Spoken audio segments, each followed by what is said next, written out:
All right everyone, welcome back to Going Bush. You may notice that this doesn't really look like anywhere in Tasmania, and that's because it's not. You'll also notice that Andrew Hart isn't standing here where he normally would be, and that's because I am on a junket. This is Byron Bay, that's the Cape Byron Lighthouse, and we're about to meet a man who has traversed this country on foot.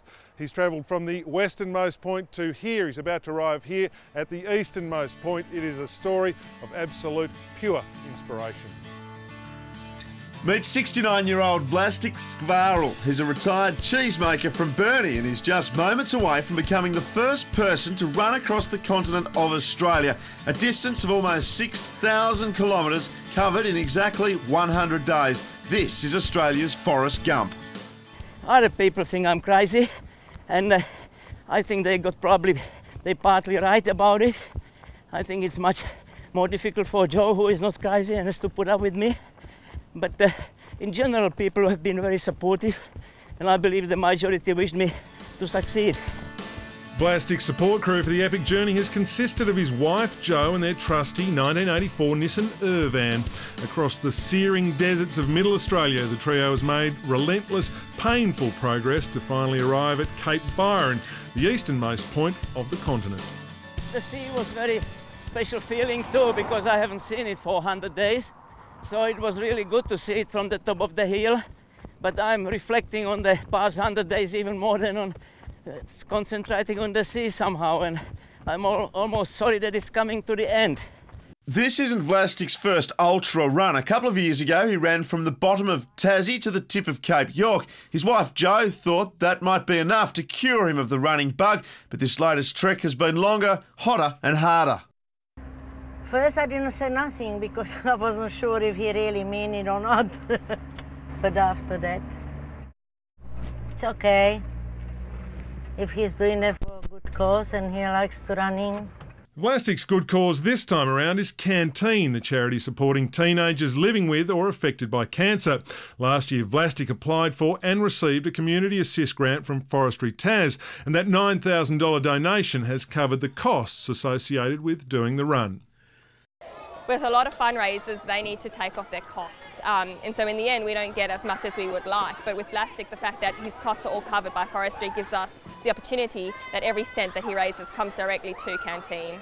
The kids at Byron Bay Primary School rolled out the red carpet to welcome Vlastik into town, and he let slip one of the things that kept him going over the 6,000k journey, the prospect of a drink and a kiss from Jo. Had always something to look forward to. You know, every 3 k's, drink and a kiss. So 60 k's, 20 stops, 20 kisses, 100 days, 2,000 kisses. So isn't that marvellous? The fundraising continued for the final couple of kilometres out to Cape Byron.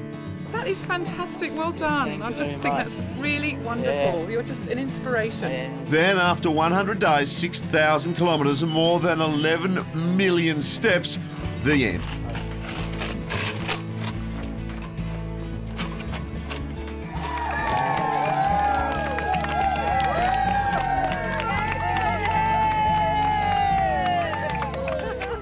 The question, I guess, on everybody's lips, Vlastik, is why? Well, it's a good question, isn't it? I'm sometimes not sure myself why, but I see it as a challenge.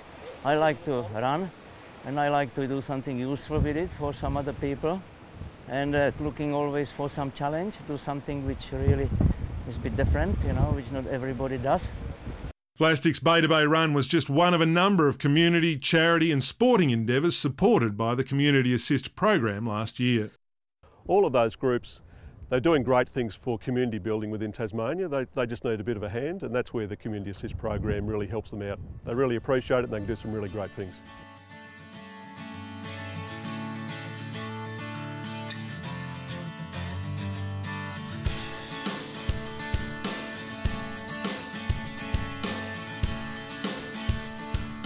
For the record, Vlastik's transcontinental run raised around $20,000 for Canteen, and the really good news is that Community Assist is up and running again in 2009. Over the next few weeks, we'll share the stories of some of the successful applicants. And if you've got a great team, a great dream, or just a great idea, make sure you jump on the Forestry Tasmania website and check out Community Assist. After the break, we're on our bikes to check out the revamped Tarkine Forest Adventures.